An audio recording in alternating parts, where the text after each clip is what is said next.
So, first of all, congratulations. Can you introduce yourself, Wink? Lights, camera. Wing! Hi, I'm Ayaka. Hi, I'm Audrey. I'm G. And I'm Maria. And we are Wing! Ayan, so this year, yung group nyo, right? And then yung first, yung single, yung pinerform nyo kanina. Ay, third. How does it feel performing here dito sa first ever Zin Influential?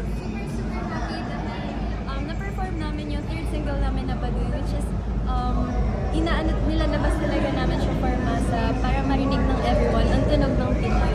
And also, we're very grateful and thankful po sa Zin po for inviting us. Thank you so much. And then magkakaroon din kayo ng album, right? Can you tell us ilan tracks yun? At ano yung mga genre nito? Anong pop ba or... We can't spill too much yet, but iba-iba, makakita po kayo doon ng iba't ibang klase ng Wing. And it's very exciting kasi parang it's very Wing, like it's very true, parang kami talaga yun. So this is under Flip Music. Yes. Ayan. Ano yung tawag sa mga fans nyo? Or meron na ba? Winky! Winkies. Anong message nyo sa kanila? Ayan, super grateful kami palagi sa Winky sa pag-attend lagi sa mga events namin, sa pagsuporta. Yung presence nila, lagi yung nag-feel ng heart namin, ng fire, ng passion to perform and to inspire. And we appreciate you so much, Winkies. We love you so much. Since marami ng P-pop ngayon, P-pop girls, anong meron sa inyo na mag-i-stand out? At ito, Wink to, tatak Wink. Mahirap na tanong yan kasi iba-iba talaga ang nasa P-pop, tapos madami na din nagde-debut, and syempre P-pop Prize po talaga, super masaya po kami, na part po kami ng P-pop industry. Siguro po, one thing that we could say, katulad po ng Baduy, it's a hyperpop po, that's music po. Gusto po talaga namin ipalaganap yung tunog Pilipino. So, thankful po kami na nagkaroon po kami ng ganitong opportunity to share sa lahat po kung ano po talaga ang sariling atin. Since SB19 is going global right now and hopefully kayo rin, di ba? Lahat naman tayo ganun naman, kaya nga may P-pop Prize. May mga bias ba kayo sa kanila? Oh, let's start with Pablo. Why Pablo? I love his stage presence.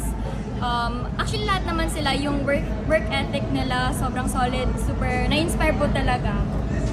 Same po with Ayaka, Pablo po. Grabe, nakaka-inspire yung writing niya and also yung thinking niya for his artistry. Do you write music as well? Oh, wow!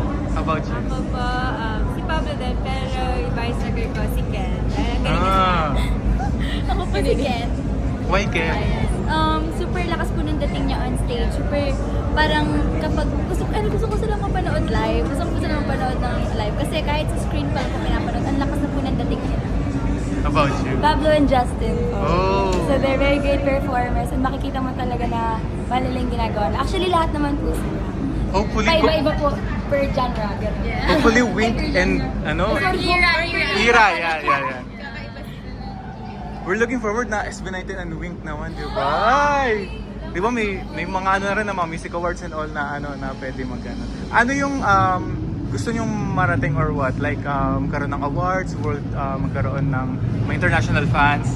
Anong wish nyo sa group nyo? Last na lang.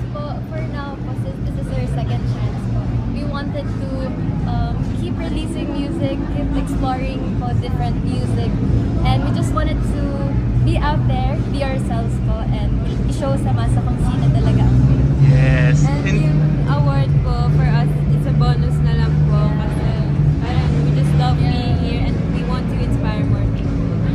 Ayan. Invite na lang yung socials ninyo and saan nila pwedeng stream yung music ninyo. Follow us on our social media accounts at PBINKPH, and you can also stream our debut single Tulala, our second single Tatlangaling, and our third single Baduy on all digital streaming platforms. Thank you, Wink!